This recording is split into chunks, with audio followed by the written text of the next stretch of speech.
지난번 저는 현대교회가 당면한 파괴적인 위험성에 대해 신사도 운동과 율법주의에 대해 살펴보았습니다. 오늘 저는 기독교 역사를 통틀어 교회가 직면해온 가장 은밀하고도 치명적인 위험 중 하나인 방종주의에 대해 살펴보고자 합니다. 우리는 오직 믿음으로, 오직 하나님의 은혜로만 의롭다 하심을 받는다는 이 영광스러운 이신칭의 교리를 굳게 믿고 사랑합니다. 이것은 복음의 심장이자 우리의 신앙의 토대입니다. 그러나 마귀는 참으로 교활하여 이 위대한 진리를 왜곡함으로써 우리를 파멸로 이끌려 합니다. 마귀는 은혜의 교리를 변질시켜 그것을 육체를 위한 기회로 삼게 만듭니다. 특히 방종주의는 단순히 도덕적으로 나타내지는 현상이 아닙니다. 그것은 근본적으로 복음에 대한 철저한 오해이자 하나님을 향한 반역입니다. 방종주의의 거짓된 논리는 이러합니다. 우리는 율법 아래에 있지 않고 은혜 아래에 있다. 우리의 죄가 더한 곳에 은혜가 더욱 넘친다. 그러니 이제 우리가 어떻게 살든 어떤 죄를 짓든 우리의 구원에는 아무런 지장이 없다. 여러분, 사도 바울이 로마서 6장에서 이 끔찍한 질문을 다루었던 것을 기억하십니까? 그런즉 우리가 무슨 말을 하리요? 은혜가 넘치게 하려고 우리가 죄 안에 계속 거하겠느냐? 이에 대한 사도의 대답이 무엇이었습니까? 결코 그럴 수 없느니라. 이것은 논리적으로도 영적으로도 불가능한 일입니다. 방종주의가 그토록 위험한 이유는 무엇일까요? 첫째로 방종주의는 그리스도의 십자가를 끔찍하게 조롱하는 행위이기 때문입니다. 하나님의 아들이 왜 십자가에서 그토록 비참하게 찢기시고 피를 흘리셨습니까? 바로 우리의 죄 때문이었습니다. 하나님이 죄를 얼마나 미워하시는지 십자가만큼 분명하게 보여주는 것은 없습니다. 그런데 그 십자가의 피로 용서받았다고 주장하는 사람이 어떻게 그리스도를 십자가에 못 박은 그 죄를 가볍게 여기며 다시 진흙탕 속으로 뛰어들 수 있단 말입니까? 그것은 은혜를 값싼 싸구려로 전락시키는 행위입니다.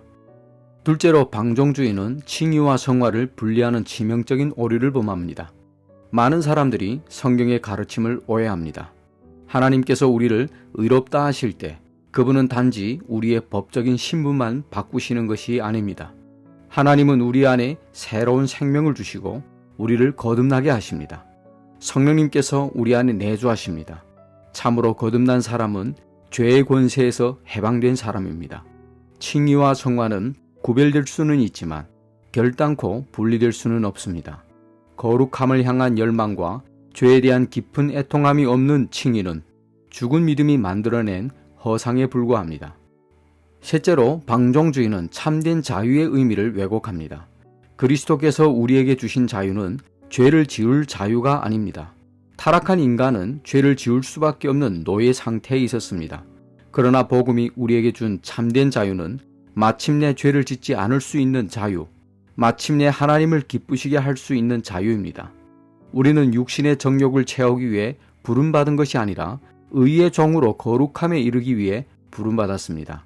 사랑하는 형제자매 여러분, 제발 여러분 자신을 속이지 마십시오.